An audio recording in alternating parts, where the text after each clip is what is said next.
हरे कृष्णा। ओम नमः शिवाय। प्रिय भक्तों, आज मैं आपको भगवान के एक बहुत ही भोले भाले भक्त की कथा का श्रवण कराने जा रही हूँ।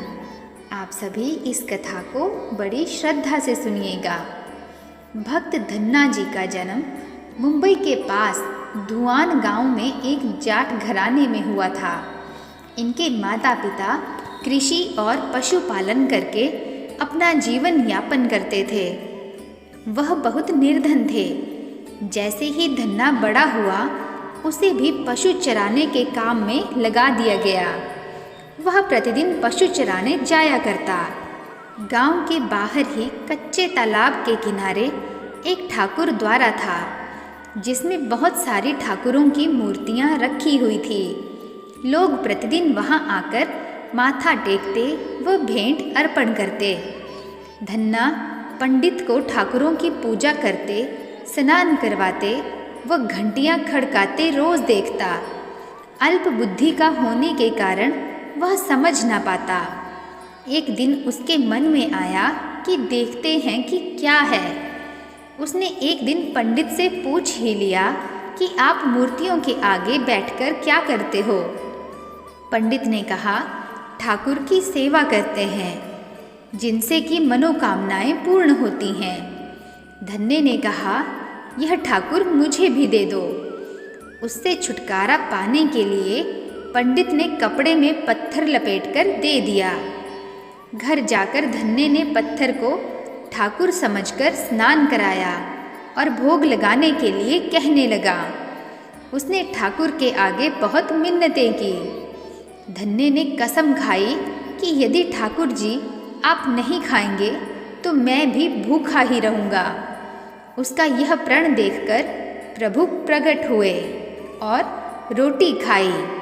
इस प्रकार धन्ने ने अपने भोलेपन में पूजा करने और साफ मन से पत्थर में भी भगवान को पा लिया। जब धन्ने को लगन लगी, उस समय उसके माता पिता बूढ़े हो चुके थे और अकेला नवयुवक था। उसे ख्याल आया कि ठाकुर को पूजा से खुश करके यदि सब कुछ हासिल किया जा सकता है तो उसे अवश्य ही यह करना होगा, जिससे घर की गरीबी चली जाए तथा सुख आए। ऐसा सोचकर ही वह पंडित के पास गया। पंडित ने पहले ठाकुर देने से मना कर दिया कि वह ठाकुर की पूजा अकेले नहीं कर पाएगा। दूसरा, तुम अनपढ़ हो, और तीसरा, ठाकुर जी मंदिर के बिना कहीं नहीं रहते और ना ही प्रसन्न होते हैं। इसलिए तुम जिद मत करो और खेतों की संभाल करो। ब्राह्मण का धर्म है पूजा पाठ करना, जाट का कार्य है अनाज पैदा करना। परंतु धन्ना टस से मस न हुआ। अपनी पिटाई के डर से पंडित ने जो शालीग्राम मंदिर में फालतू पड़ा था उठाकर धन्ने को दे दिया और पूजा पाठ की विधि भी बता दी। पूरी रात धन्ने को नींद न आई। वह पूरी रात सोचता रहा कि ठाकुर को कैसे प्रसन्न करेगा और उनसे क्या मांगेगा। सुबह उठकर अपने नहाने के बाद ठाकुर को स्नान कराया। भक्ति भाव से बैठकर लस्सी, रिड़की व रोटी पकाई। उसने प्रार्थना की कि हे प्रभु, भोग लगाओ।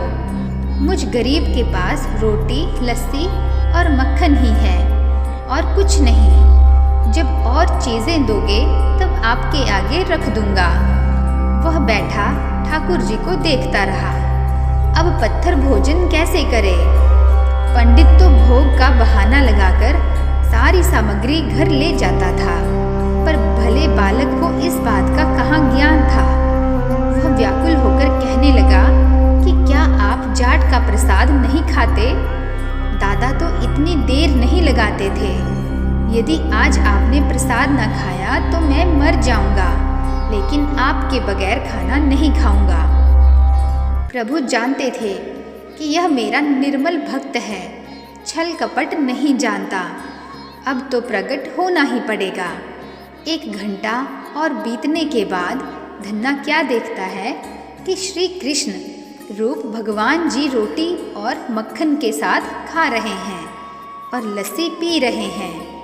भोजन खाकर प्रभु बोले, धन्य, जो इच्छा है मांग लो, मैं तुम पर अत्यधिक प्रसन्न हूँ। धन्य ने हाथ जोड़कर विनती की, जो तुम्हारी भक्ति करते हैं तुम उनके कार्य संवार देते हो। मुझे गेहूँ, दाल व घी दीजिए, मैं खुश हो जाऊँगा। यदि जूता, कपड़े, 7 प्रकार के अनाज, गाय या भैंस, सवारी करने के लिए घोड़ी तथा घर की देखभाल करने के लिए सुंदर नारी मुझे दे दें। धन्य के यह वचन सुनकर प्रभु हंस पड़े और बोले, यह सब वस्तुएं तुम्हें मिल जाएंगी। प्रभु बोले, अन्य कुछ? प्रभु, मैं जब भी आपको याद करूं, आप दर्शन दीजिए। यदि कोई ज़रूरत हुई तो बताऊंगा। तथास्तु, भगवान ने उत्तर दिया। हे प्रभु, धन्ना आज से आपका आजीवन सेवक हुआ। आपके अलावा किसी अन्य का नाम नहीं लूँगा। धन्ना खुशी से दीवाना हो गया। उसकी आंखें बंद हो गई। जब आंखें खुली तो प्रभु वहाँ नहीं थे। वहाँ पत्थर का शालिग्राम पड़ा था। उसने बर्तन में बचा हुआ प्रसाद खाया, जिससे उसे तीनों लोकों का ज्ञान हो गया। प्रभु के दर्शनों के कुछ दिन पश्चात धन्य के घर सारी खुशियाँ आ गई। एक अच्छे घर में उसका विवाह हो गया। उसकी बिना बोई भूमि पर भी फसल लहलहा गई। उसने जो जो प्रभु से मांगा था उसे सब मिल गया। किसी ने धन्य को कहा, चाहे प्रभु तुम पर प्रसन्न हैं, तुम्हें फिर भी गुरु धारण करना चाहिए। उसने स्वामी रामानंद जी का नाम बताया। एक दिन अचानक ही रामानंद जी उधर से निकले। भक्त धन्य ने दिल से उनकी खूब सेवा की तथा दीक्षा की मांग की। रामानंद जी ने उनकी विनती स्वीकार कर ली और दीक्षा देकर धन्य को अपना शिष्य बना लिया। धन्ना भगवान के नाम का सुमिरन करने लगा। तो प्रिय भक्तों, आप सब भी प्रेम से बोलिए, जय श्री कृष्णा। आशा करती हूँ कि मेरे द्वारा सुनाई गई यह कथा आपको अत्यंत पसंद आई होगी।